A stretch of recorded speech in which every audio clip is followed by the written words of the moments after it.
Así que nuevamente repito la cita bíblica, Hechos 19 del 1 al 10. Hechos 19 del 1 al 10 y dice así la palabra del Señor.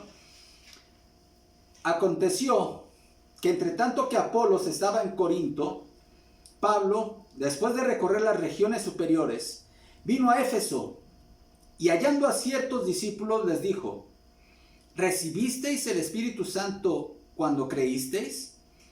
Y ellos le dijeron: ni siquiera hemos oído si hay Espíritu Santo. Entonces dijo: ¿en qué pues fuisteis bautizados? Ellos dijeron: en el bautismo de Juan.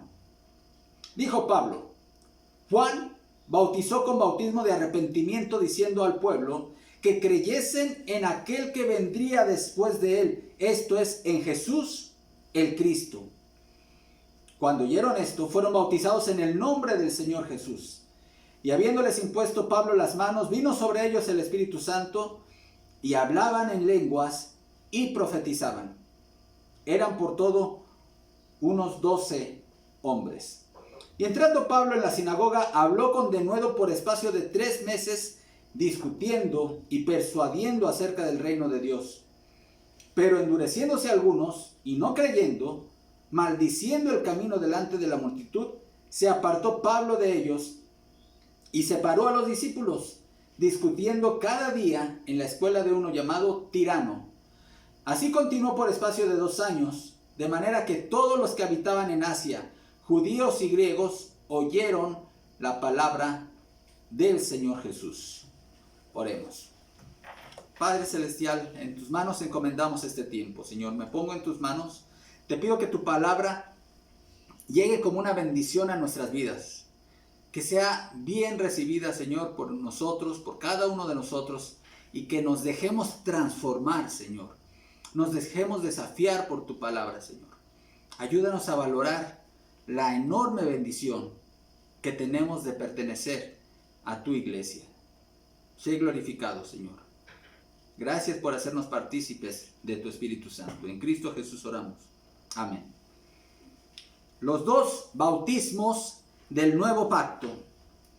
Mis amados hermanos, algo que debemos nosotros tener muy claro es que la vida cristiana está diseñada para vivirse en comunidad.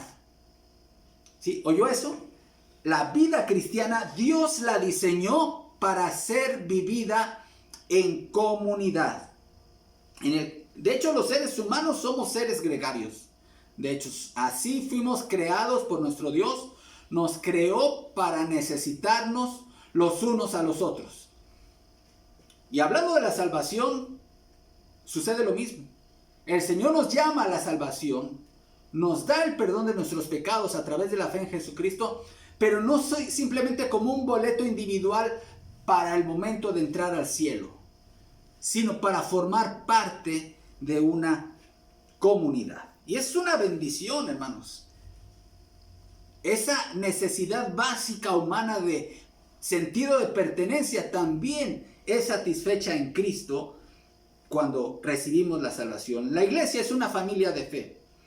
Y Dios, hermanos, tuvo esa maravillosa idea de que existiese lo que se conoce como la iglesia del Señor. La iglesia no debemos de verla, entonces, simplemente como un centro que ofrece servicios religiosos a la comunidad. Un centro a donde yo asisto cuando siento necesidad espiritual, cuando siento necesidad de alimentarme o de llenarme en el aspecto espiritual, y bueno, entonces voy a ese centro de servicios religiosos de vez en cuando. Tampoco es un centro en donde simplemente existe para que haya bodas o funerales o cosas que se espera que haya en las iglesias. De hecho, la iglesia ni siquiera es un lugar. La iglesia, repito, es una comunidad. Y así debemos de verla. Una comunidad de personas creyentes en Cristo Jesús. La iglesia es el cuerpo de Cristo. La iglesia es la familia de la fe. Así le llama la Biblia. También se refiere la Biblia a la iglesia como la esposa de Cristo. Y es la única comunidad, hermanos, que nos permite experimentar cómo será el cielo. Si tú quieres tener una probadita del cielo en la tierra, solo lo puedes experimentar en el seno y en el interior de la iglesia. Ningún otro organismo social te puede dar esa probada del cielo, ese anticipo del cielo que la iglesia te da. Ahora bien, ¿cómo llega una persona a formar parte de esta maravillosa comunidad llamada iglesia? Bueno, este pasaje del libro de los Hechos, capítulo 19, nos da este acceso, el cómo entrar, cómo formar parte de la iglesia. Y lo primero, hermanos, es a través de la fe en Cristo. Creyendo en Cristo, confesándolo como tu Señor y tu Salvador. ¿Qué es lo que había pasado aquí con el apóstol Pablo? Bueno, Pablo, fíjense que Lucas hace aquí como que un paréntesis en su relato. ¿En dónde se había quedado el relato de Pablo, del ministerio de Pablo?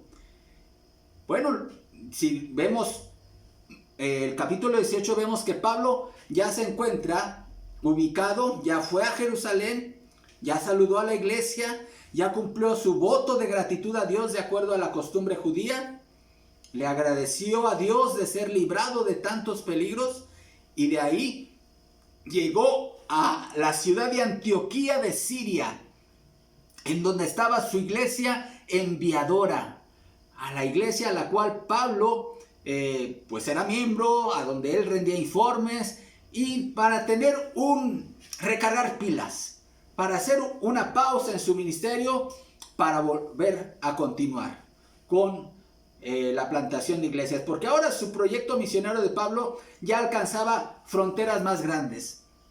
En este tercer viaje misionero, Pablo incluso ya se estaba proponiendo llegar hasta lo que en ese entonces la gente lo conocía como el fin del mundo, España. Y en ese trayecto a España, él quería pasar primero por Roma. Vamos a ver más adelante, no se pierdan los siguientes mensajes porque vamos a ver qué pasó con esos planes de Pablo. Pero en eso estaba Pablo. Pablo está allá en Antioquía recargando pilas.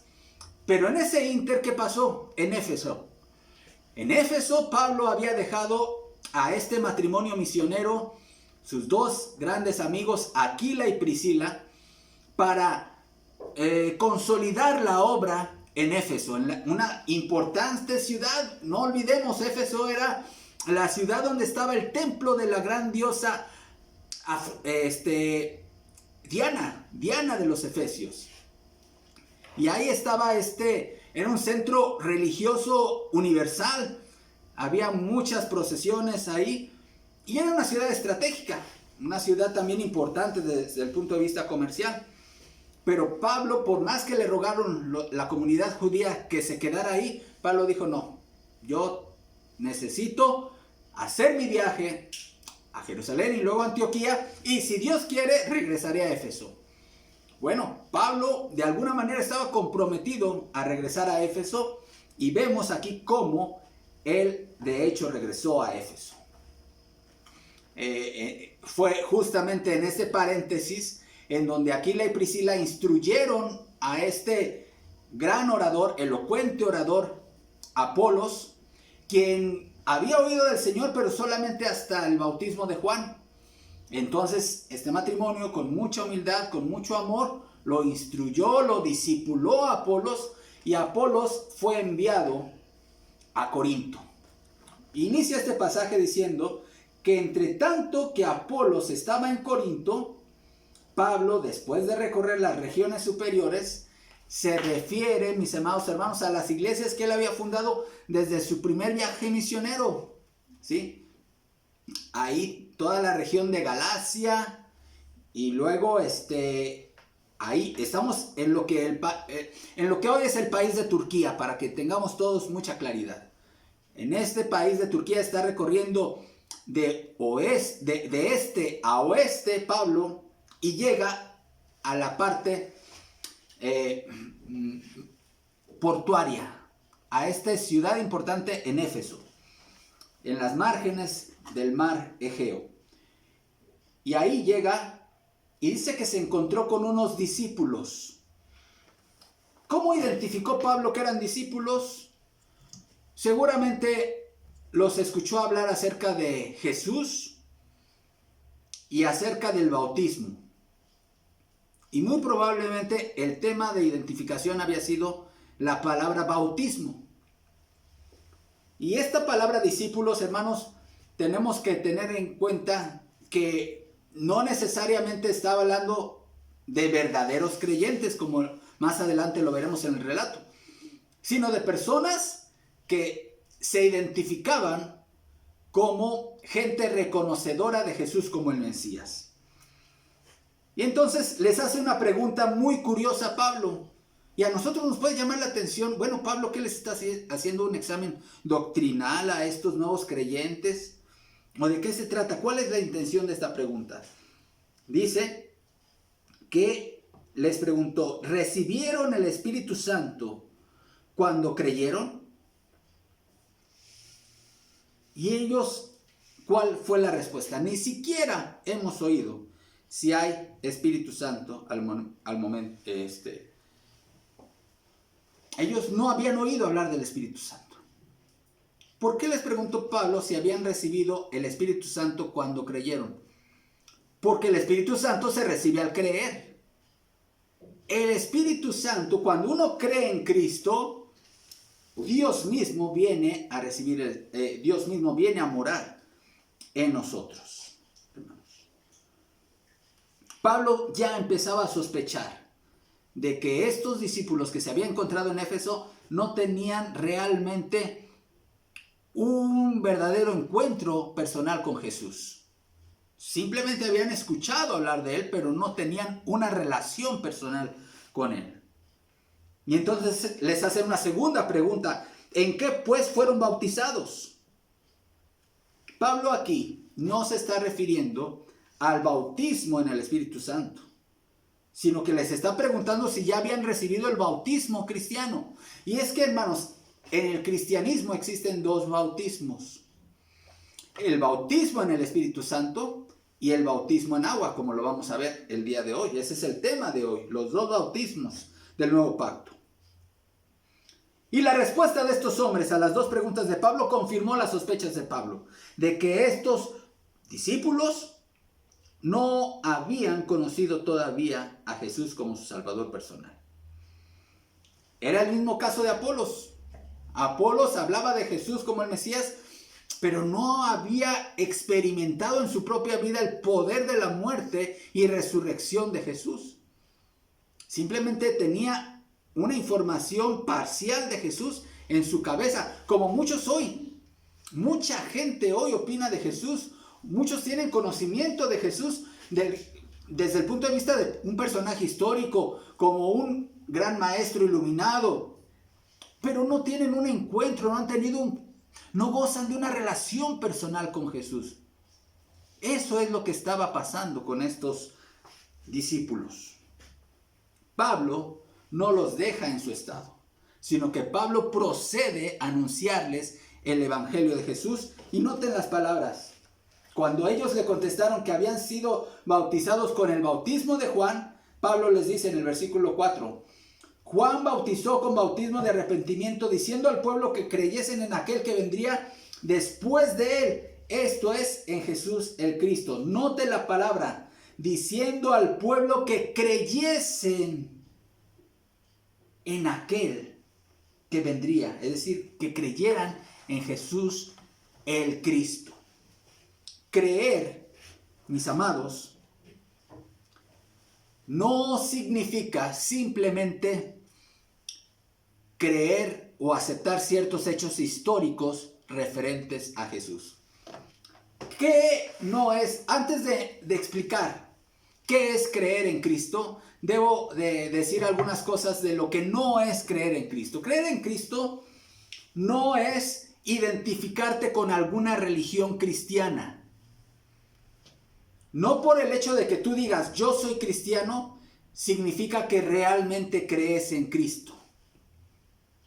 No importa si tú vienes de una tradición familiar evangélica o no evangélica no te hace un seguidor cristiano la afiliación a una iglesia cristiana. Creer en Cristo tampoco es admirar la figura de Jesús de Nazaret. Ser un admirador de Jesús en algún aspecto que tú has sido instruido respecto a su vida no te hace un creyente en él. Hay gente que admira a Jesús porque está convencida que Jesús fue un revolucionario social y lo admiran. Pero ser un admirador de Jesús no te hace un seguidor, un creyente en Jesús. O admirar a Jesús como un gran maestro del amor o de la paz mundial, tampoco eso te convierte en un seguidor de Jesús. ¿Qué significa creer en Cristo? ¿A qué se refiere la Escritura cuando habla de creer en Jesús, el Mesías? Hay al menos, hermanos, 3 dimensiones que implica el hecho de creer en Jesús. Y la primera, de hecho, tiene que ver con algo que mucha gente se encuentra en ese primer nivel de creencia.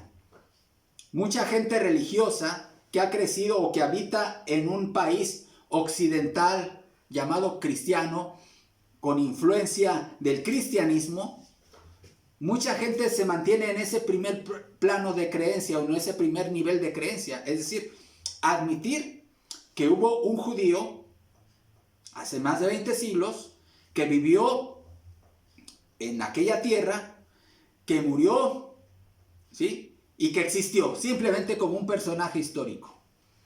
Es decir, mucha gente acepta eso y eso no los hace creyentes. Es necesario la fe que salva, la fe auténtica, la fe que te lleva a un encuentro con Cristo, te lleva a reconocer como hechos verdaderos, sin lugar a duda, de estas verdades. Jesús, el personaje histórico, nació y fue concebido de una forma sobrenatural en el vientre de María, su madre. Es decir, que Jesús es Dios quien se encarnó. El Creador se encarnó de una forma milagrosa y su nacimiento fue virginal. El otro hecho que debes de aceptar como una verdad indubitable es que Él ha sido el único hombre que ha cumplido perfectamente la ley de Dios. Los mandamientos de Dios, Jesús los cumplió de forma perfecta. Nunca falló. Nunca desobedeció a Dios en nada. Todo lo que Dios mandó hacer, Jesús lo cumplió. Y todo lo que Dios prohibió hacer al hombre, Jesús nunca lo hizo. Es decir, ha sido el cumplidor perfecto de la ley de Dios durante toda su vida terrenal. Otra verdad que debes de reconocer como un hecho histórico y que sin lugar a dudas es que Él fue crucificado en el tiempo y en el espacio de nuestra historia. Fue real su muerte. Y debes de reconocer como un hecho histórico que al tercer día ese cuerpo muerto volvió a vivir. Jesús volvió a la vida. Él resucitó. Hay mucha gente, con todo el avance científico y tecnológico de la época, que le cuesta trabajo reconocer verdades que tienen que ver con el rompimiento de las leyes naturales. Y rechazan la idea de la encarnación, rechazan la idea de la concepción virginal, rechazan la idea de la obediencia perfecta y mucho más, rechazan la idea de la resurrección. Pero hay otro nivel de creencia, porque mucha gente religiosa admite estas verdades y dice, no, sí, Jesús nació, fue concebido virginalmente, murió por nuestros pecados, resucitó. En el plano religioso lo aceptan, pero aún están todavía lejos de gozar de una relación con Dios, porque hay un segundo nivel de creencia.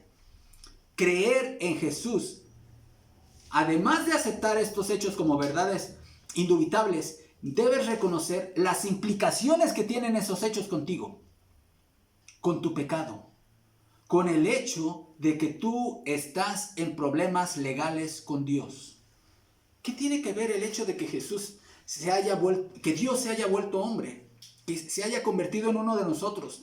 ¿Qué tiene que ver conmigo? ¿Sí? Una persona de este lado del mundo, del siglo XXI, el que Dios haya obedecido completamente la ley que Él mismo dio, que Jesús haya muerto en la cruz y que haya resucitado. ¿Qué tiene que ver conmigo? ¿Qué tiene que ver con mi pecado? Cuando tú entiendes que todo fue para reconciliarte con tu Creador, entonces estás pasando a un nivel de creencia. Y el tercer nivel es el sometimiento, el rendir tu vida a Cristo como Señor y Salvador. Y decir, Señor, sí, efectivamente, soy pecador. Creo, no dudo, en que tú viniste al mundo a vivir la vida que yo no he podido vivir. Y a morir la muerte que yo no he podido morir. Y a resucitar por mí. Todo lo hiciste por mí. Debido a mi pecado, para reconciliarme contigo. Entonces, mi respuesta es, me someto a ti y te confieso como mi Rey, como mi Señor y mi Salvador. Cuando una persona es guiada por el Espíritu de Dios a este nivel, a este punto, esta persona está creyendo en Cristo. De tal manera que creer en Jesús, de lo que está hablando Pablo aquí a estos discípulos, no se trata simplemente de aceptar ciertas verdades o ciertos hechos históricos de Jesús, sino una rendición de la vida a Jesús. Y eso aplica también para a nosotros hoy, hermanos. La idea de Dios al salvarnos, hermanos, no fue fomentar nuestro individualismo o nuestro aislamiento.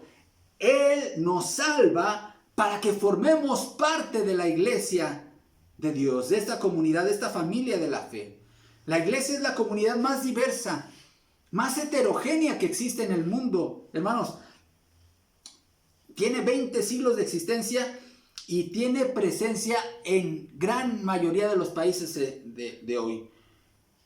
Proceden sus miembros de diversos grupos étnicos, de todos los estratos sociales y económicos. En la iglesia hay personas de escasos recursos y hay gente multimillonaria. En la iglesia hay personas que no saben leer y escribir y hay personas que tienen doctorados académicos. Hay personas poderosas en la vida pública y hay personas totalmente desconocidas. Y todos nos vemos como hermanos. Todos nos sometemos unos a otros. Todos nos amamos con el mismo amor. ¿Por qué? Solo Dios puede hacer una comunidad así. Y esta iglesia, esta única iglesia que existe, porque Dios no tiene muchos cuerpos ni muchas esposas. Dios tiene una sola iglesia en el mundo, a la cual Él compró con su propia sangre.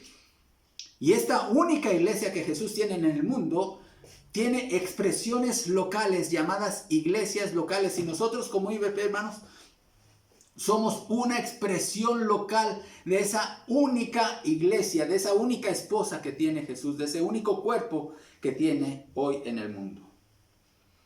Lo que nos identifica como parte de esta iglesia, hermanos, es que nosotros somos resguardatarios y poseedores del Evangelio de Jesús. Y también de sus ordenanzas, el bautismo y la cena del Señor.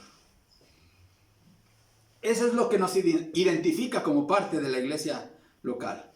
Nosotros somos una iglesia bautista y como iglesia bautista tenemos convicciones, tenemos una historia, tenemos distintivos, tenemos principios, hermanos. Y el hecho de que nosotros tengamos estas convicciones distintivas no nos impide reconocer que el reino de Dios, que la iglesia de Dios, existe incluso más allá de nuestras fronteras denominacionales, hermanos. Por lo tanto, hermanos, creer en Cristo implica también el deseo de formar parte de la iglesia de Cristo. Y esto puede sonar a lo mejor bastante obvio, pero es necesario enfatizarlo por las siguientes razones, mis amados hermanos. Y estas razones tienen que ver con la forma en la cual en las últimas décadas se ha hecho el evangelismo por parte de las iglesias cristianas evangélicas. Cuando evangelizamos, mis amados hermanos, por lo general no tocamos la necesidad que tiene el ser humano de pertenecer a la iglesia. Y bueno, esto quizá no sería tan peligroso si no tuviéramos una segunda razón realmente más peligrosa, hermanos. Lo que es peor es que muchas estrategias de marketing nos han enseñado a enfatizar cuando predicamos o cuando evangelizamos que no estamos, usar frases como por ejemplo, Jesús no es religión, no te estoy predicando una religión. Lo han escuchado esas frases, ¿no? Y muchas veces, cuando usamos una frase así, que no voy a analizarla o a discutirla, pero lo que se le queda en la mente a la gente a la que pretendemos evangelizar, ¿qué es? Bueno, pues si solamente se trata de que yo acepte lo que me estás diciendo, sin ningún deseo de unirme a una comunidad, entonces, venga, dime, ¿qué quieres que haga? ¿Hago una oración? La hago. Si esa oración me va a asegurar el boleto al cielo, órale, la repito todos los días si quieres, ¿no? Y eso no es el plan de Dios, mis amados hermanos. ¿Por qué? Porque si nosotros queremos evangelizar, por supuesto que debemos enseñar que los creyentes deberán sentir el deseo de unirse, de integrarse a esta comunidad, a esta familia de fe llamada la Iglesia de Cristo. La Iglesia de Cristo. Y Pablo, cuando les pregunta esto, ¿recibieron el Espíritu Santo cuando creyeron? Básicamente lo que les está diciendo, ya están ustedes en la iglesia, están sirviendo en la iglesia, ya el Espíritu Santo los ha bautizado e incorporado a la iglesia. Vayan conmigo por favor a 1 Corintios capítulo 12, versículo 13. 1 Corintios 12, 13. ¿Qué es el bautismo en el Espíritu Santo? Y aquí el apóstol Pablo está haciendo referencia justamente a este bautismo en el Espíritu Santo, del cual nos habla este pasaje de 1 Corintios 12, 13. Lo voy a leer en la versión NBI. Todos fuimos bautizados por un solo espíritu para constituir un solo cuerpo. Un solo cuerpo se refiere a la iglesia. Ya sean judíos o gentiles, esclavos o libres, y a todos se nos dio a beber de un mismo espíritu. ¿Qué dice Pablo en 1 Corintios? Todos los creyentes, no importa si son judíos, son no judíos, no importa si son esclavos o si son libres, no importa si son ricos o pobres, no importa. A todos fuimos bautizados en el Espíritu Santo para constituir un solo cuerpo. Así que, ¿qué es el bautismo en el Espíritu Santo? No es una experiencia posterior a la salvación, como han enseñado algunos grupos que han confundido la enseñanza del libro de los Hechos. Algunos grupos dicen que cuando tú crees en Cristo, eso está perfecto. Pero debes de buscar una segunda experiencia espiritual, llamada el bautismo del Espíritu Santo. Y a medida que tú te santificas, que tú oras, que tú ayunas, que tú ruegas por ese bautismo, de repente un día tendrás tu propio Pentecostés. Eres bautizado en el Espíritu Santo y entonces eso se hará notorio cuando tú hablas en lenguas.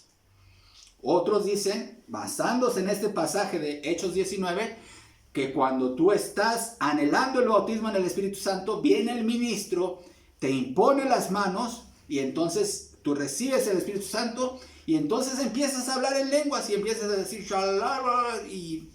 y entonces esa es la señal de que has sido bautizado en el Espíritu Santo. No es eso. ¿Por qué? Porque Pablo les preguntó, ¿recibieron el Espíritu Santo cuando qué?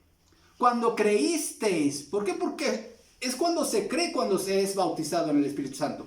Cuando tú crees en Cristo, el Espíritu Santo te bautiza y te incorpora a la iglesia. Eso es lo que sucede en el bautismo en el Espíritu Santo. Tú no lo buscas. Dios te lo concede. Dios te lo da. Entonces, ¿cuál es el proceso, hermanos? Crees en Cristo.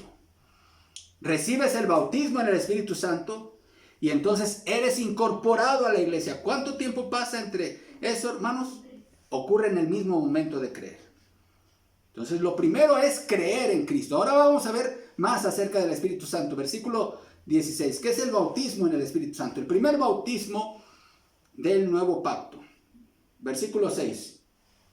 Y habiéndoles impuesto Pablo las manos, vino sobre ellos el Espíritu Santo y hablaban en lenguas y profetizaban. ¿Cuándo se recibe el bautismo, el Espíritu Santo, mis amados hermanos? ¿Cuando uno es bautizado en agua? ¿Cuando alguien viene y te impone las manos en la cabeza? Hermanos, si leyéramos este pasaje de Lucas de una manera muy superficial, nos quedaríamos con la idea de que el procedimiento para ingresar a la iglesia es el siguiente. Crees en Cristo, recibes el bautismo en agua, el ministro te impone las manos y entonces recibes el Espíritu Santo. Pero ¿qué le dijo Pablo a estos mismos cristianos de Éfeso cuando les escribió la carta, hermanos?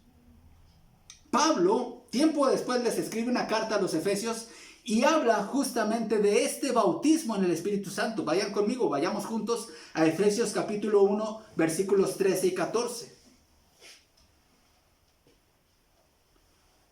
Dice Pablo, escribiéndole a la misma iglesia de Éfeso, en él también ustedes, cuando oyeron el mensaje de la verdad, el evangelio que les trajo salvación, y lo creyeron, fueron marcados con el sello que es el Espíritu Santo prometido. Este garantiza nuestra herencia hasta que llegue la redención final del pueblo adquirido por Dios para alabanza de su gloria. Dice este pasaje de Efesios, habiendo creído en él, fuisteis sellados con el Espíritu Santo. ¿Cuándo recibieron los efesios el Espíritu Santo? ¿Por qué no les dijo Pablo? Acuérdense, cuando yo les impuse las manos, recibieron el Espíritu Santo. No dice eso Pablo. Dice, fue habiendo creído en él. El Espíritu Santo se recibe al momento de creer. No es algo que buscas, no es algo que procuras, no es algo que tú fabricas, sino que es un don de Dios. Pablo está estableciendo aquí que esta recepción, este bautismo en el Espíritu Santo fue en el mismo momento en el que ellos recibieron la fe salvadora. Y la comunidad judía de Éfeso, hermanos, debía conocer. Ellos habían sido instruidos en que en la época en que vendría el Mesías, iba a haber un cambio en la relación entre el Espíritu Santo y el pueblo de Dios. Recordemos, en el antiguo pacto, antes de la venida de Jesús, la relación entre el Espíritu Santo y el pueblo de Dios era muy distinta. El Espíritu Santo únicamente venía sobre ciertas personas que habían sido designadas para desempeñar alguna función específica dentro de el pueblo de Israel, ya sean reyes, sacerdotes o profetas. Algunos de ellos incluso ni siquiera eran regenerados, como fue el caso del rey Saúl. Venía el Espíritu Santo sobre ellos de una forma temporal. El Espíritu Santo podía alejarse de esa persona después. Por eso David, cuando pecó, cometió el pecado con Betsabé, en su oración de confesión en el Salmo 51 dice, Señor, y no quites de mí tu Santo Espíritu. ¿Por qué? Porque eso era una posibilidad en la relación que había entre el Espíritu Santo y el pueblo de Dios. Pero el profeta Joel, y vayamos conmigo Vayan conmigo, vayamos juntos a Joel 2:28. Dios le reveló a Joel que vendrían tiempos en que la relación entre el Espíritu Santo y el pueblo de Dios sería muy diferente. En los tiempos del Mesías, el Espíritu Santo no habitaría sobre ciertas personas elegidas, sino sobre toda carne. Joel 2:28.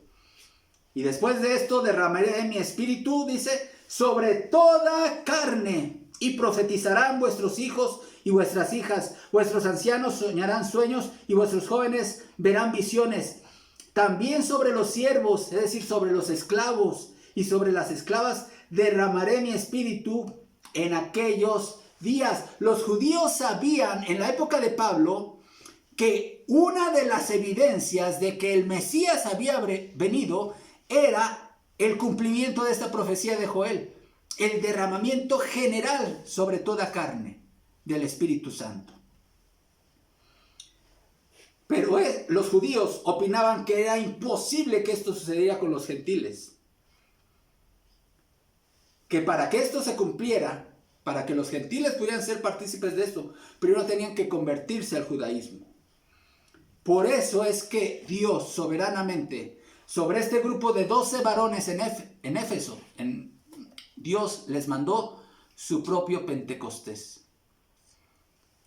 Dice la palabra de Dios que las lenguas, en 1 Corintios capítulo 14, que el hablar en lenguas es una señal para los judíos. Los judíos piden señales, ¿sí?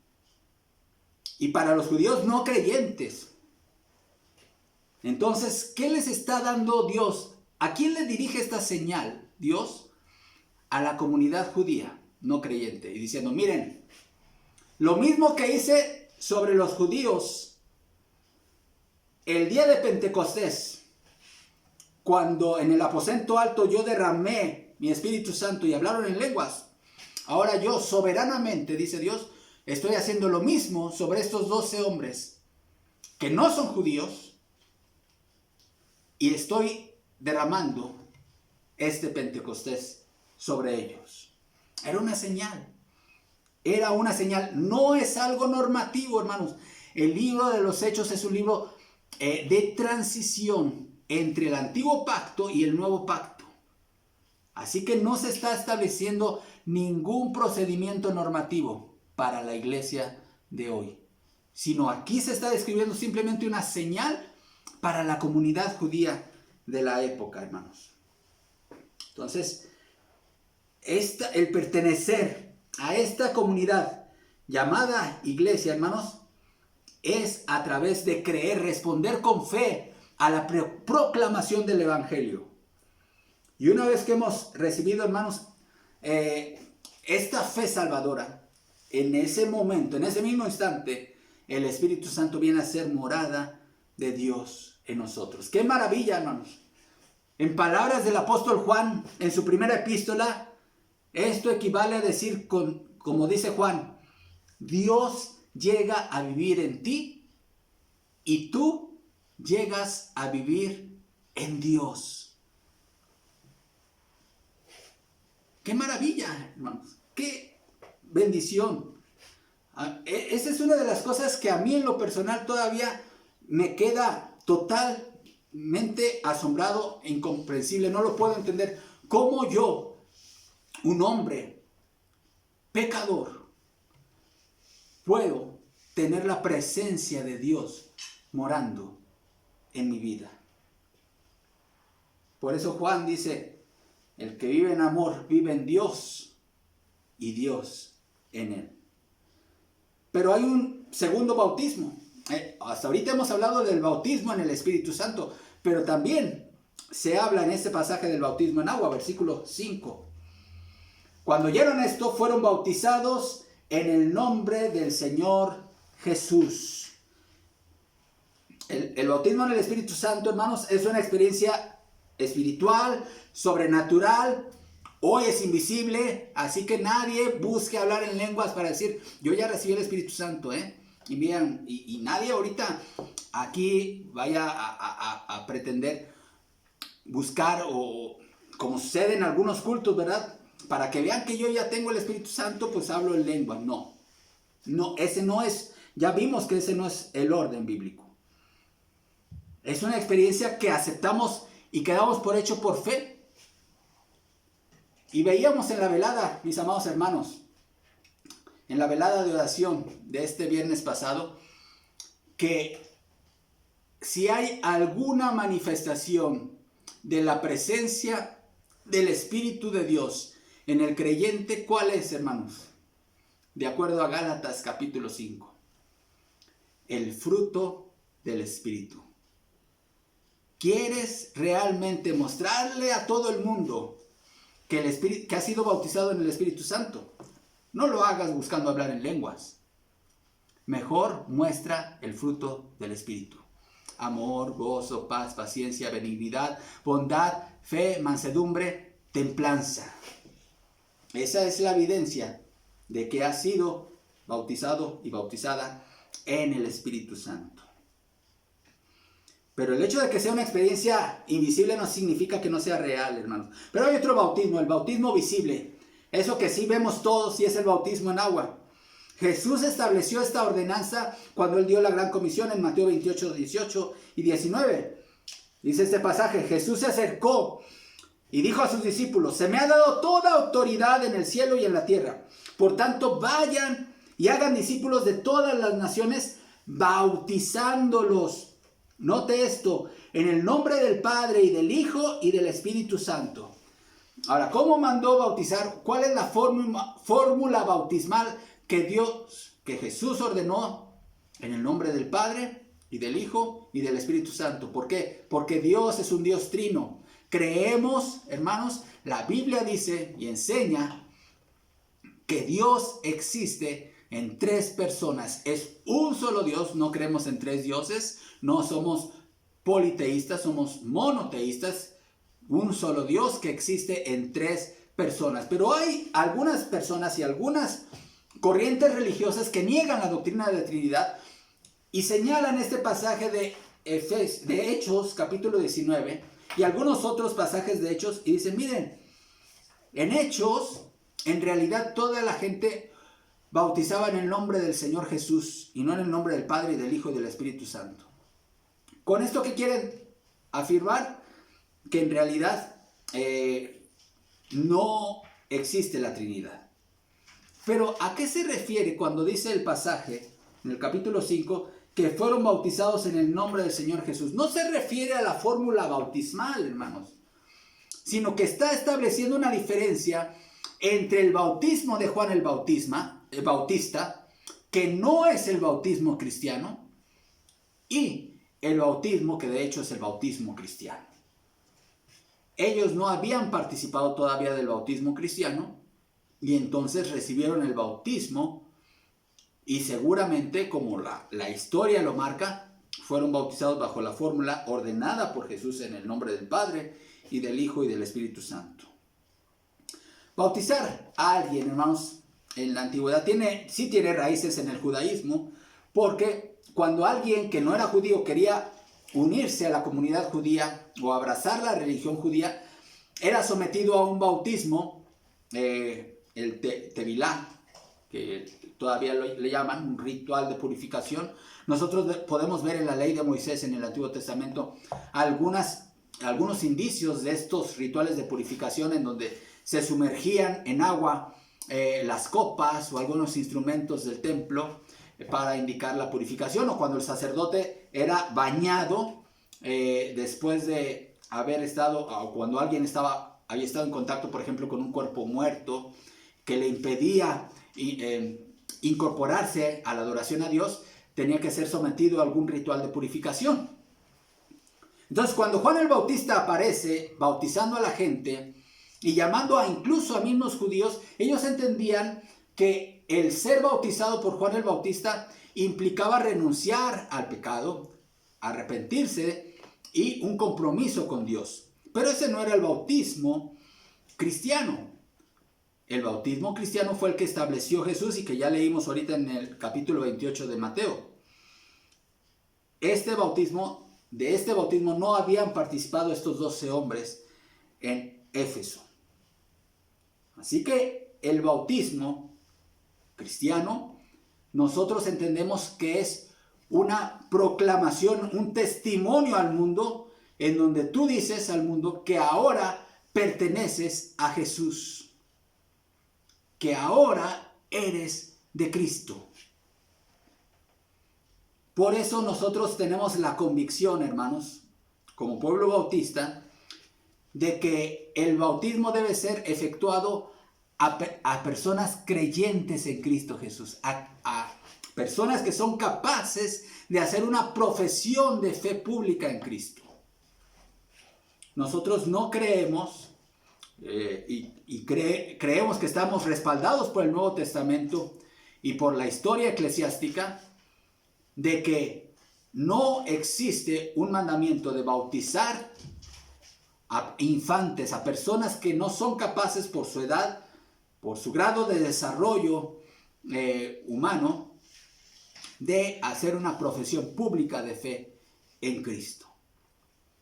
Sin embargo, cuando el pequeño ya ha crecido y ya ha adquirido cierto grado de conciencia de sí mismo y cierto grado de conciencia de su estado pecaminoso, y no importa su edad, si él ya, su edad, ya sea un preescolar o un escolar, es capaz de reconocer que es pecador y de entender que Cristo murió por sus pecados y de creer en Cristo y de hacer una profesión pública de fe en Cristo, no hay problema en bautizarlo. Pero a un recién nacido que no es capaz, por su nivel de desarrollo cerebral, por supuesto que no podemos nosotros bautizarlo. Nosotros no es tanto que nos opongamos al bautismo de bebés, sino que nos oponemos al bautismo de personas que no son creyentes, que no han hecho una profesión pública de fe en Cristo. Y por eso también consideramos importante la forma de bautizar, que es a través de la inmersión en agua. ¿Por qué? Porque esta fórmula nos habla de esta identificación de la persona que se bautiza con la muerte, sepultura y resurrección de Jesús. Estamos diciéndole a las personas que presencian nuestro bautismo: yo era un pecador, pero gracias a la muerte y resurrección de Cristo, ahora tengo el perdón de mis pecados y tengo vida eterna. Y también nos habla de la propia experiencia espiritual. Yo antes estaba vivo para el pecado, pero ahora he muerto al pecado, soy sepultado y ahora he sido levantado para vivir una nueva vida. Eso simboliza ser bautizado por inmersión. Las otras formas de bautismo no nos permiten visualizar ese simbolismo. ¿Has creído en Cristo Jesús como tu Salvador? Aquí yo sé que hay muchos que me escuchan hoy que ya han creído en Jesús y lo han confesado como su Señor y Salvador. Y dice: hermano, yo ya he creído en Cristo. Estoy consciente por la gracia de Dios que mis pecados han sido perdonados. Y me confieso como un seguidor de Jesús y mi vida ahora es de Cristo. Pero por alguna razón tú no has sido bautizado o bautizada en agua. Todavía no has dado este paso. Quiero invitarte, como pastor, como siervo de Jesucristo, a que des este paso, te acerques a tu servidor y podamos planificar en fechas próximas un culto de bautismos en el cual tú puedas obedecer al Señor y dar este paso público de fe ante tus familiares, ante tus amistades, ante esta misma iglesia, de que ahora tu vida le pertenece a Jesús. Y gozarnos juntamente como iglesia en darte la bienvenida a esta comunidad de la fe. Así que, hermanos, pertenecer a la familia de Cristo es una enorme bendición. Mientras llegamos al cielo, podemos experimentar un pedacito del cielo al formar parte de la iglesia. El saber que tenemos una comunidad que nos ama, que se preocupa por nosotros, que ora por nosotros, que está dispuesta a ayudarnos, que nuestro dolor es su dolor de mis hermanos. ¡Qué maravilla, hermanos! ¡Qué bendición! Así que, hermanos, demos gracias a Dios de formar parte de su iglesia. Y si tú todavía no has creído en Cristo, te invitamos a que tú entregues tu vida a Jesús. Y si ya creíste en Cristo, te invitamos a que le obedezcas en el bautismo. Esta iglesia está para servirte en poder cumplir este deseo de tu corazón. Oremos. Padre, gracias te damos, Señor, por la gran bendición de pertenecer a tu iglesia. Te damos gracias, Señor, por el hecho de haber recibido el bautismo en el Espíritu Santo en el momento de haber creído en ti. Gracias por esa fe salvadora que nos has dado. Pero también te damos gracias de pertenecer a la iglesia local, esta comunidad de hermanos que nos une la misma fe, la misma doctrina, Señor, pero también el mismo amor. Señor, bendice tu iglesia. Ayúdanos, Señor, a seguir sirviéndonos unos a otros. Rogamos, Padre, que las familias que están pasando por pruebas en este momento, Señor, tú traigas fortaleza y consuelo en sus corazones. Y mandes sanidad a los hogares que así lo requieren, Padre. Te lo pedimos y suplicamos en Cristo Jesús. Amén. Que el Señor les bendiga, mis amados hermanos.